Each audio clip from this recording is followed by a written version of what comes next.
Hello, friends. Welcome on this 4th of July weekend. I'm so grateful that you stopped in with us on today. Hope that you're enjoying your family and friends. Me and my family went to the blueberry patch, and I hope you'll enjoy this video.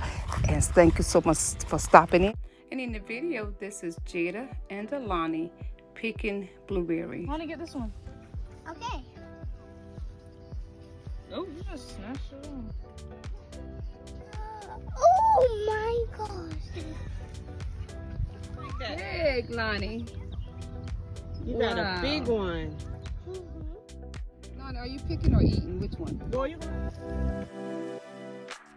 Friends, today's video is so simple. I'm just doing a 4th of July Independence Day lantern. Friends, today's video is a collaboration with Deborah CaBassa Home Living channel and the Grace Life DIY channel with Anna, and they're calling this the Independence Day, and I thank them so much for putting this together. These beautiful ladies' channels will be in my description box. Thank you so much for this collab, ladies.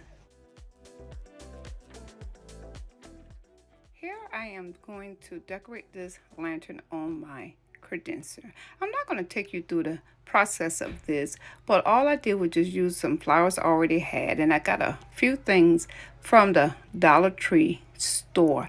And I haven't used my lanterns in a while, so I decided to do something quick and simple. Friends, I also have family here, so this is not going to be a long video because they're like, what are you doing, Grandma? What are you doing? So, I wanted to make sure I jump into this, and I wanted to do something that will look elegant and beautiful coming into my interest store for the 4th. I hope y'all enjoyed this.